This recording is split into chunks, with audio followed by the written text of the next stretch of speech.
En Locos de Wall Street ya sabéis que somos un canal de educación financiera y un canal donde promovemos precisamente la inversión como factor clave por muchas cuestiones, pero sobre todo para mantener nuestro poder adquisitivo, con el problema que hay de las pensiones, etc, etc. Pero ojo, hay que tener en cuenta que antes de invertir hay que dar un paso que es clave, que es primero ahorrar. Ahorrar es algo que le cuesta mucho a la ciudadanía, que muchos de vosotros nos decís que no conseguís ahorrar, y el ahorro es precisamente la gasolina de ese coche, de ese trayecto, que es la inversión. Sin el ahorro no podemos invertir, ¿verdad, Che? Efectivamente, es esa materia prima de la inversión que necesitamos y que normalmente conceptuamos mal, porque normalmente lo que hacemos es, oye, voy a ahorrar lo que me ha sobrado después del mes, ¿no? O hay mucha gente que dice, yo si por ejemplo la paga extra no podría ahorrar. ¿Por qué? Porque me voy siempre al límite de lo que gano y como la paga extra, como es algo que, digamos, fuera de la rutina mensual, pues lo que sí soy capaz de ahorrar, ¿no? El concepto es justo al contrario, hay que darle la vuelta como un calcetín. Hay que pensar que el ahorro es la parte destinada a ti, es decir, te estás pagando a ti mismo y tiene preferencia. Y por lo tanto no puedes esperar a ver qué te sobra, sino que gastas lo que te queda después de haber ahorrado. Es decir, como los primeros capítulos, te encuentras con el ahorro y después te gastas lo que te queda. Sí, Y esto algunas veces, Antonio, parece que la gente te suele decir, no, pero es que, claro, eso no lo puedo hacer con un sueldo de X, ¿no? O a mí me cuesta muchísimo, no llego a fin de mes. ¿Qué le dirías? Pues fíjate, aquí nosotros comentamos muchas veces que el ahorro, lógicamente, esto es algo completamente de perogrullo, ¿no? Es decir, el que gana 10.000 euros de su trabajo tiene muchas más ventajas y tiene muchas más posibilidades de ahorrar que el que gana 1.000.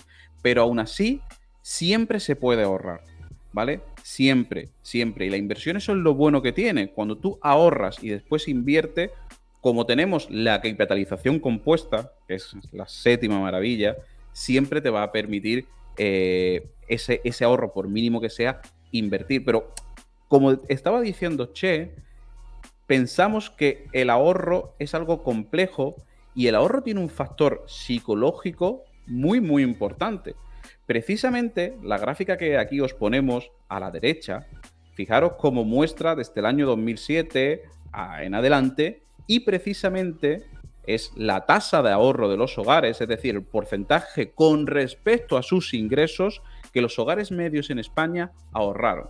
Fijaros lo curiosísimo, y ahí el sesgo psicológico que tiene el ser humano a la hora de ahorrar, como precisamente en los años donde más cruenta fue la recesión en España, que fueron precisamente 2009, 2010, donde recordar estábamos con tasas de paro muy grandes, con una intervención sobrevolando, eran las famosas crisis periférica europea, el preludio de todo eso, hablábamos mucho de la prima de riesgo, pues fijaros cómo era precisamente cuando la tasa de ahorro hizo máximos. Y en cambio, cuando era todo alegría, aquí los pisos se multiplicaba su precio constantemente, que vemos que podía ser 2007, era precisamente cuando la tasa de ahorro estaba en mínimo. Luego, ¿qué nos quiere decir esto? Pues que precisamente no está todo perdido en la educación financiera, y cuando el ciudadano ve que pueden venir turbulencias, es cuando intenta ahorrar más. Fijaros cómo precisamente lo que os dijo, la tasa de ahorro en los años donde más cruenta fue la crisis creció. No sé, Che, ¿qué interpretación sacas tú de esta gráfica que, a mi entender, muestra cómo el ahorro es más un concepto de voluntad que de verdad que alguien diga que es imposible de hacer, ¿no? Efectivamente, lo acabas de decir perfectamente. Es un tema de voluntad, porque si en algún momento podíamos ahorrar era justamente del 2000 al 2007, ¿verdad? Donde atábamos, ¿no? Como se suele decir, los perros con longanizas, ¿no? Era todo alegría, teníamos mucho dinero, la economía iba como un tiro, el paro que teníamos ha sido el mínimo histórico, era muy alto, porque en España resulta que el paro histórico más bajo es muy alto, pero bueno. Pero en este caso pues llegamos a un nivel del 5,8% de ahorro, que es cuando más teníamos. Y cuando menos teníamos, nos entró el miedo, nos entró la necesidad de asegurarnos un futuro y por lo tanto empezamos a ahorrar más. En teoría, irracionalmente tendría que ser al revés. Es decir, ahorrar cuando más dinero tienes, cuando más te sobra, ¿verdad? Para que en los momentos donde te falta, poder aportar y digamos que hacer más estable tu consumo. Pues lo que hacemos es que el ciclo de ahorro e inversión lo agravamos con nuestra forma de actuar.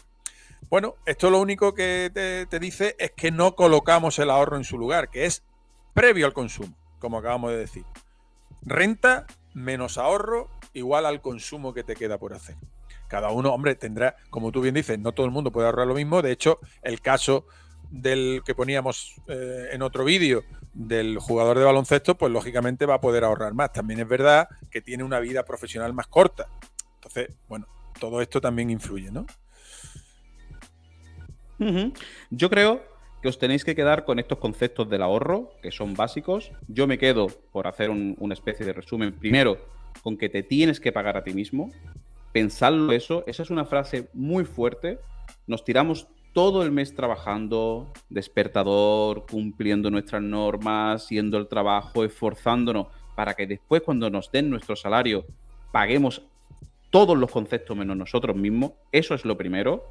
Lo segundo, incide más un factor psicológico, como estamos viendo, que un factor realmente de que podamos o no podamos. Es decir, siempre se pueda, una vez más, otras veces menos, lógicamente en función de tu renta, pero siempre hay que ahorrar. Y tercero, y no lo estamos comentando aquí, ahorrar es necesario, es el primer paso para poder invertir en la materia prima de la inversión, pero ojo, y lo veremos en vídeos posteriores, ahorrar no es suficiente.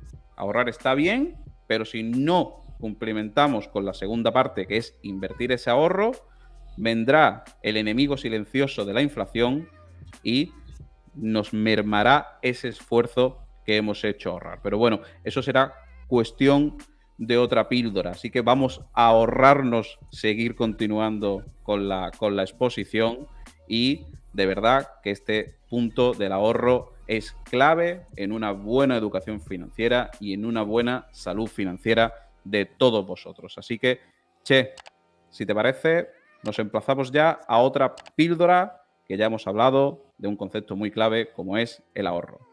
Chao. Muy bien, hasta luego. Un abrazo.